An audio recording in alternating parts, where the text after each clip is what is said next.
Sky seemed distant as they did their best to make their way back.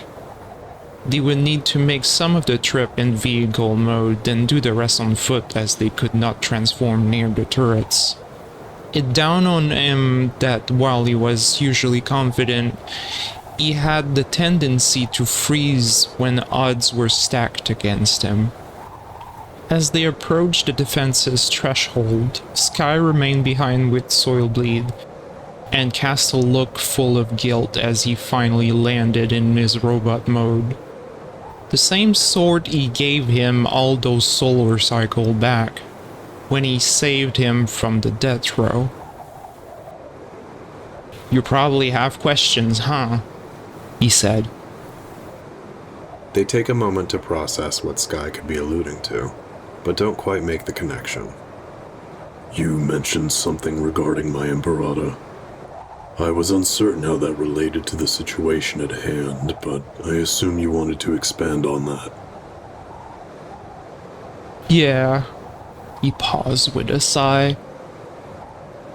"We've been friends for a long time, but that's besides the point." Then he shook his helm in a dismissive fashion.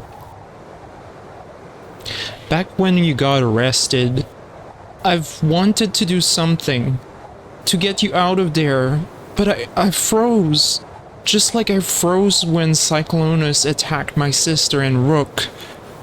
And it reminded me of that moment when I felt helpless, that my Amica had been arrested, tortured for all to see, and then put on death row." He looked at Soil again, this time with crystallized frost forming around the seam of his optics. "I felt helpless then. I felt helpless now. It just reminded me of it, and I stood there like a fragging stump, just like I did back then. I'm so fragging scared," he said, this time quieter, but loud enough to be spoken above the icy winds. I never expected you to return for me. I embarked on that hate-fueled errand to send a message, and I would have gladly died for the systemic tremor it caused. Soil rests a clawed hand on Sky's shoulder. You need not feel guilty for not making impulse decisions. Heroics in either instance could have proven fatal, and like I said before, you are not expendable. Sky's optic widened as Soilbleed said this. "Oh, I didn't know that's what you were aiming for. I thought I had messed up with not giving you more information about the building's layout." He reached to remove those frosted crystals off his eyes. "You're right. He sighs.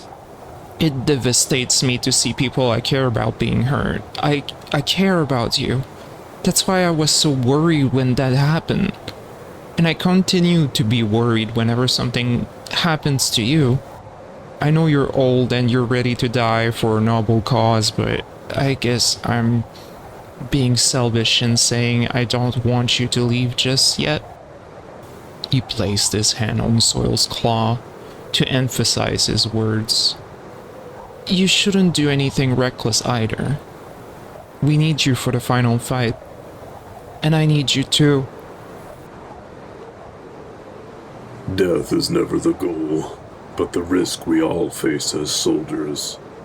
I don't plan on leaving anytime soon. There is still much left to discover in this universe, and nothing would make me happier than experiencing it with you. They gently pull Sky in for a hug. Skybound stopped himself from walking further as he felt the other mech's arms wrapping around him. He didn't know whether to laugh or tear up, so he did both as he returned the favor. It reassured him to hear this, to hear that Soil had a will to keep going, but that they were ready to take the risk of dying if it meant something good. His optic flared brightly to a point where they whitened at their core. Soil wanted to experience the universe with him, and it got Sky more than a little flustered. Then, we'll have to try and experience as many things before the world ends. And when the time comes, I'll be standing by your side, as I always was. Someone's got to keep your rear safe. You have such a large blind spot. He teased, with a light chuckle as he looked up at his friend with his trademark smirk. Thank you, he sighed. I needed that.